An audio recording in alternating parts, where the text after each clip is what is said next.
রাধে রাধে বন্ধুরা, রাধে রাধে। চলে এসেছি আজকে আমি নতুন একটা ভিডিও নিয়ে। তো এই ভিডিওতে আমি আপনাদের বলবো যে কৃষ্ণ নাম করলে নির্দ্বিধায় ভবসিন্ধু পার হওয়া যায়। কিভাবে ভবসিন্ধু পার হওয়া যায় সেই এই কথাটি আমি আপনাদের একটি ছোট্ট গল্পের মাধ্যমে, গল্প না কাহিনী, সত্য কাহিনী, একটা সত্য কাহিনীর মাধ্যমে বুঝিয়ে দেব।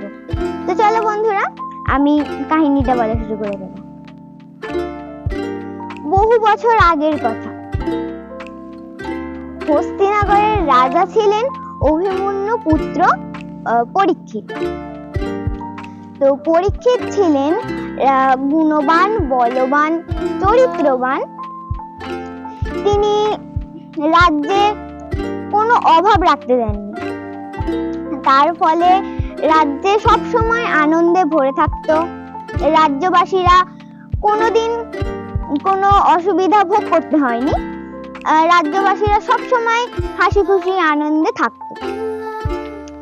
এবার একদিন রাজা পরীক্ষিত মৃগয়া করতে গেলেন, কিন্তু মৃগয়া করে বাড়ি ফেরার সময় তিনি সিংহীমণির এক কঠিন অভিশাপ নিয়ে গৃহে ফিরলেন।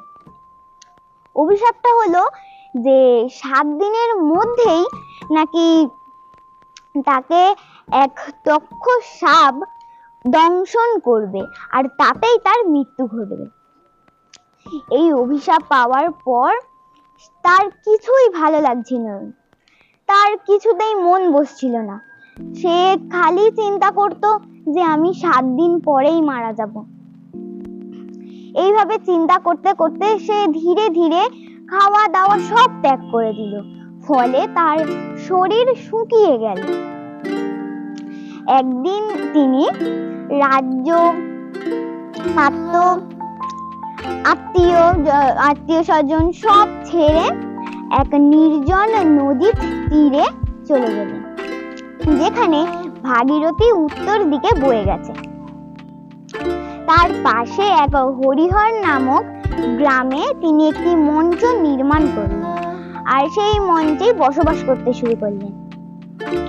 একদিন রাজা পরীক্ষিত ব্যাসদেবের পুত্র সুখদেব গোস্বামীকে ডেকে আনলেন এবং তার পায়ে গড় করলেন এবং তাকে মঞ্চে বসালেন, আর নিচে মাটির উপরে বসলেন। এবার সুখদেব গোস্বামীর কাছ থেকে পুরনো পুরাণের কথা জানতে চাইলেন। এভাবেই কিছুদিন পুরাণের কথা শুনতে শুনতে তিনি সুখদেব গোস্বামীকে তার অভিশাপের ঘটনাটা খুলে বললেন। এবার তিনি তাকে বললেন যে আমি এই অভিশাপে চিন্তিত হয়ে পড়ছি, কিন্তু আমি এই চিন্তা থেকে মুক্তি পেতে চাই, কিন্তু আমি এই চিন্তা থেকে মুক্তি পাবো কিভাবে? এবার তখন সুখদেব গোস্বামী বললেন যে তোমার চিন্তা করার কোনো কারণ নেই, আমি তোমাকে কৃষ্ণের লীলা বৃত্তান্ত শোনাবো। তুমি শান্ত মনে বসো আর নির্দ্বিধায় কৃষ্ণ কথা শ্রবণ করো।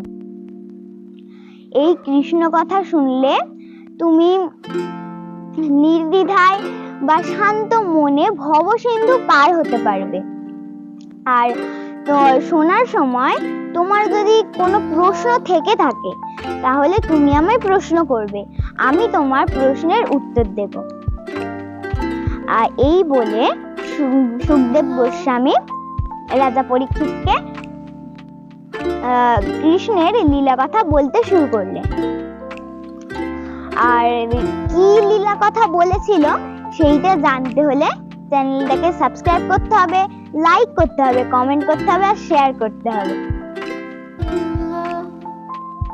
কৃষ্ণ কেনই বা এই পৃথিবীতে জন্মগ্রহণ করলো, বা দেবকী আগের জন্মে কি পুণ্যের ফলে কৃষ্ণকে সন্তান রূপে পেয়েছিল, আর কংস এই পৃথিবীতে জন্মগ্রহণ করেছিল, আর সে আগের জন্মে কে ছিল, আর এ জন্মে সে এত শক্তি লাভ করলো কোথা থেকে, এই সমস্ত ঘটনাগুলো শুনতে হলে আমার চ্যানেলটাকে সাবস্ক্রাইব করতে হবে, লাইক করতে হবে, কমেন্ট করতে হবে, আর শেয়ার করতে হবে। আর ভিডিওটা ভালো লাগলে লাইক করবে, আর কমেন্ট করবে, আর শেয়ার করে দেবে। তো আর এই আমি নতুন নতুন আরো ভিডিও নিয়ে আসব। আর এখানেই আমি ভিডিওটা শেষ করব।